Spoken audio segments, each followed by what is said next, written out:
मेरे अजीज साथियों, आप सभी को डॉक्टर विजय अग्रवाल का नमस्कार। मित्रों, आज 22 फरवरी 2017 है और आज के इस AFEIS.com के लाइफ मैनेजमेंट में मैं आप सभी का पूरे उत्साह के साथ स्वागत करता हूं। मित्रों, आज के लिए जो मैंने विषय चुना है, यह विषय भी आप लोगों में से ही किसी प्रिय मित्र ने सुझाया है और यह विषय है पावर ऑफ ग्रेटिट्यूड, जिसे आप हिंदी में कहेंगे कृतज्ञता की शक्ति। बहुत अच्छा विषय है और मुझे लगा कि नहीं, इस विषय पर कुछ बातें की जानी चाहिए। फ्रेंड्स, दरअसल कृतज्ञता क्या है आप सब जानते हैं। कृतज्ञता का मतलब है कि जिस व्यक्ति ने भी हमारे लिए कुछ किया है, कुछ बेहतर किया है, हम उनके लिए कुछ कर तो नहीं पा रहे हैं। मतलब मान लीजिए कि किसी ने मेरी बहुत मदद की, आर्थिक रूप से मेरी बहुत मदद की है, तो मैं तो आर्थिक रूप से उनकी मदद करने की स्थिति में नहीं हूं। हां, भविष्य में कभी मेरी ऐसी स्थिति हो जाएगी तो फिर मैं देखूंगा, और वो भी तब यदि उन्हें मेरी मदद की जरूरत पड़ी तो। लेकिन फिलहाल तो मेरी स्थिति ऐसी है कि मैं आर्थिक रूप से उनकी मदद नहीं कर सकता, तो मैं क्या कर सकता हूं?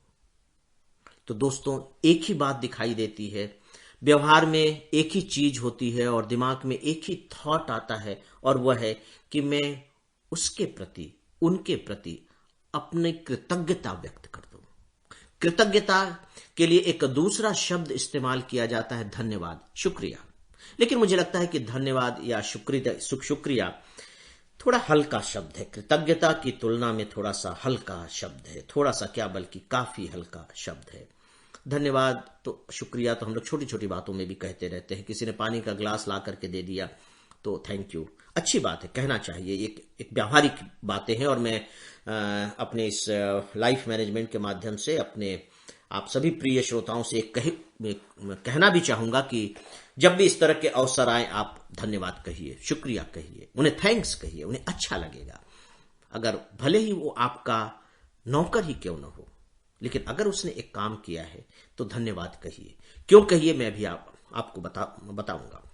कृतज्ञता उससे ऊपर का शब्द है। कृतज्ञता का मतलब है कि आपने जो मेरे लिए किया है उसका मैं ऋण नहीं चुका सकता। मेरे ऊपर एक बहुत बड़ा ऋण है, यूं कह लीजिए कि आपने एक बहुत बड़ा उपकार किया है। इस उपकार के बदले में मैं आपको कुछ दे ही नहीं सकता, क्योंकि उस उपकार की कीमत जो आपने मेरे ऊपर किया इतनी ज्यादा है कि कुछ दिया ही नहीं जा सकता। आपके इस उपकार से मेरा हृदय गदगद है और मेरा रोम रोम रोमांचित है। तो मैं एक ही काम कर सकता हूं, और वो ये कि मैं आपके प्रति बहुत अधिक कृतज्ञता व्यक्त करता हूं। मैं आपके प्रति कृतज्ञ हूं। इसी को एक आर्थिक शब्दावली में आप कह लीजिए कि मैं आपका ऋणी हूं। और ये जो ऋण है, ये पूरे जीवन भर का ऋण है।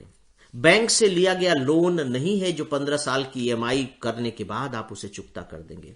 ये तो जीवन भर का चढ़ा हुआ ऋण है, क्योंकि इन लोगों की इन सब की कीमत इतनी ज्यादा होती है कि उसका भुगतान ही नहीं हो सकता। तो दोस्तों, ये कृतज्ञता है, राइट? अब आप देखिए कि हमारा विषय है पावर ऑफ ग्रेटिट्यूड। इसमें पावर कहां से आती है? दोस्तों, सच पूछिए तो जो थैंक यू है, ये हमारे मैनर्स में आता है। फिर भी तो एक अच्छी चीज है, अच्छी चीज है। लेकिन जो कृतज्ञता है, ये उस मैनर्स से गहराई में जाकर के, भावना के स्तर पर पहुंच करके, सच पूछिए तो मुझे तो कभी कभी लगता है कि ये आध्यात्मिकता के स्तर तक पहुंच जाता है। आपने देखा ना कि आप इसका भुगतान कर ही नहीं सकते। ईश्वर के प्रति हम कृतज्ञ होते हैं कि हे ईश्वर, तुमने मुझे जीवन दिया। हे ईश्वर, तुम मुझे स्वस्थ रख रहे हो। हे ईश्वर, मैं इस उम्र तक भी अभी तक जीवित हूं, जबकि दूसरे मैं देखता हूं कि कम उम्र के लोग भी अकाल मृत्यु के शिकार हो जाते हैं। तो मैं तुम्हारे प्रति कृतज्ञ हूं। तो तुमने जो मुझे जीवन दिया है, जो तुम मुझे सुरक्षा दे रहे हो, इसके बदले में मैं तुमको दे क्या सकता हूं? और तुम खुद इतने शक्ति संपन्न हो, तुम्हें किसी की जरूरत ही नहीं है। तो मेरे पास बस यही कृतज्ञता है, और ये मैं आपको अर्पित करता हूं। इससे होता क्या है? इससे होता यह है फ्रेंड्स कि कृतज्ञता व्यक्त करके आप चेतना के स्तर पर, मैं चेतना के स्तर पर बात कर रहा हूं, चेतना के स्तर पर अपने आप को ऋण बना लेते हैं, ऋण मुक्त कर लेते हैं। और जैसे ही आप याद ध्यान दीजिए, आप अपने दादाजी और अपने पिताजी से पूछिए कि उन लोगों ने कभी यदि कर्ज लिया होगा और जिस दिन उन्होंने कर्ज का भुगतान कर दिया होगा, उस दिन उनको कितनी राहत मिली होगी, कितने सुख और चैन की नींद वो सोए होंगे, उनको कितने हल्केपन का एहसास हुआ होगा। लग रहा होगा जैसे कि वो बंदी गृह से छूट गए हैं।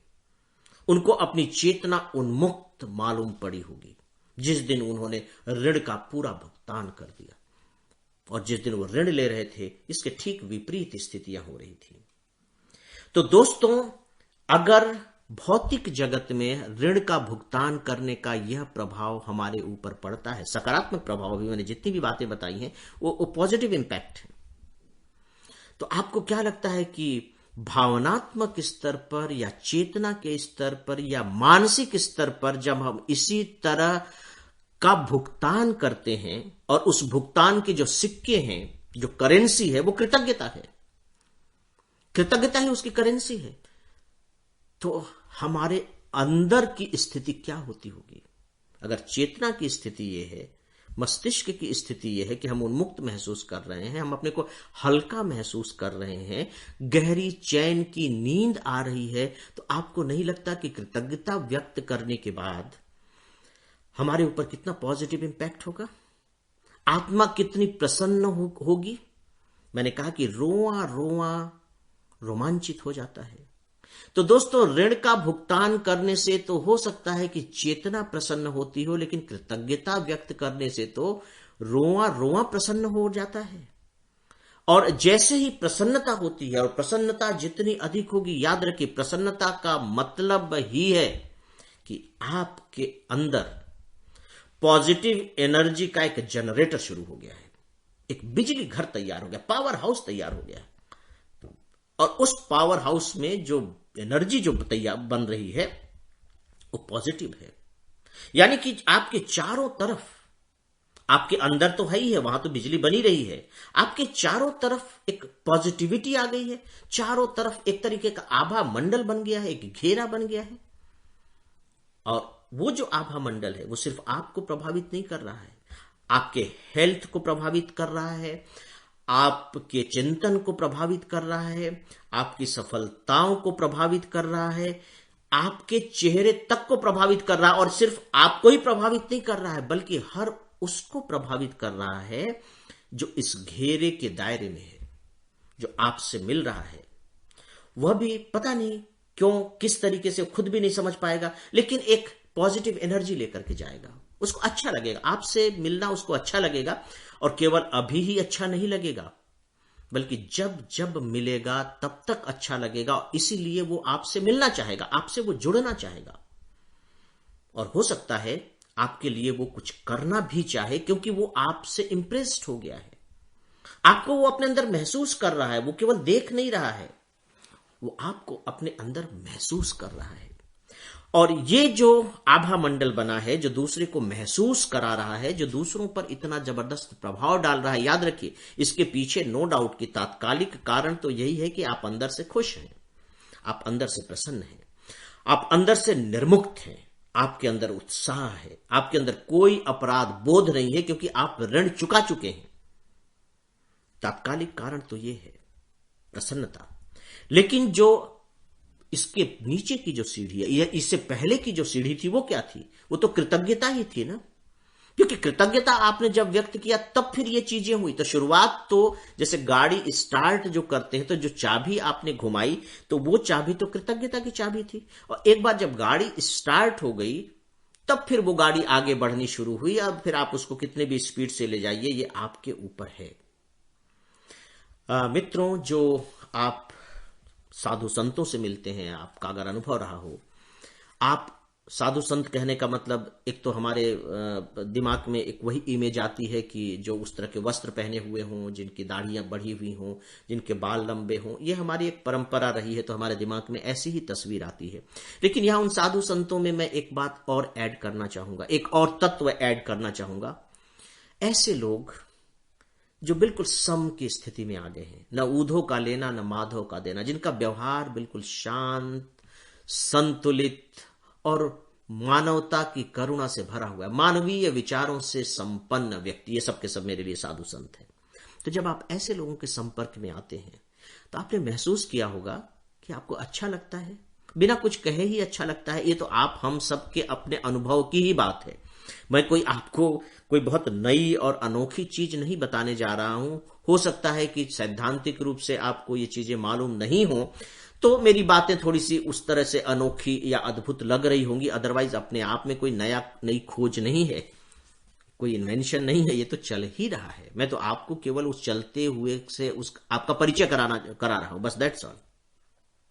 आप महसूस करते हैं, आप अच्छा लगता है। तो मित्रों, अगर वह तत्व आपके अंदर भी आ जाए तो क्या दूसरों को अच्छा नहीं लगेगा? और आप देखिए कि जो साधु संत हैं उनकी परिभाषा क्या है। साधु का मतलब क्या हुआ? साधु का मतलब है साधना, जिसने साध लिया। साध का मतलब इच्छा भी होती है ना। गांव में बोला जाता है कि साध इच्छा। तो जिसने अपने इच्छाओं को साध लिया वो साधु बन गया। जिसने साधना कर ली, साधना के माध्यम से साध सद गई और साध सद गई, तो वो साधु बन गया। अब उसको किसी से कुछ लेना नहीं है, किसी को कुछ देना नहीं है। तो जब आपने अपनी सारी अपेक्षाएं ड्रॉप ही कर दी, आपको किसी से कोई अपेक्षा ही नहीं है, तो अब तो आप जब अपेक्षा ही नहीं कर रहे, तो जो भी आपको मिलने आएगा उसके प्रति आप कृतज्ञ ही होंगे ना, क्योंकि शिकायत की बात तो खत्म होगी। शिकायत का आधार ही अपेक्षा होती है। उसको तो अब अपेक्षा ही नहीं है, तो उसके मन में किसी के लिए शिकायत ही नहीं है, किसी के लिए ईर्ष्या ही नहीं है। सबके लिए कृतज्ञता है, सबके लिए कृतज्ञता है। इसीलिए वो सबके कल्याण के लिए ईश्वर से प्रार्थना करता है। तो बेसिकली वो कृतज्ञता से भरा हुआ हृदय ही है जिसे हम सब साधु संत कहते हैं, और उनसे हम प्रभावित होते हैं। मित्रों, क्या अब आप इस बात का अनुमान लगा सकते हैं कि कृतज्ञता में कितनी पावर होती है, कितनी अधिक शक्ति होती है? इतनी अधिक शक्ति होती है जो न तो किसी पद में है, न किसी पैसे में है, और न किसी ज्ञान में है। कृतज्ञता की इतनी बड़ी ताकत होती है। तो मित्रों, इसके विज्ञान के बारे में मैंने आपको कुछ बातें बताई हैं। आप भी इसके छोटे छोटे टुकड़ों को तो महसूस करते होंगे। ऐसा नहीं कि कभी कभी जब आप किसी के प्रति कृतज्ञ होते हैं तो आपके अंदर भी वो चीज आती है, वो शक्ति आपके अंदर आती है। अगर ऐसा है तो बस उसे इनलार्ज कर दीजिए। आप देखिए कि कितने शक्तिवान आप होते चले जाएंगे। और मैं शक्तिवान कह रहा हूं तो मैं आत्मा की शक्ति की बात कर रहा हूं, चेतना की शक्ति की बात कर रहा हूं, मस्तिष्क की शक्ति की बात कर रहा हूं।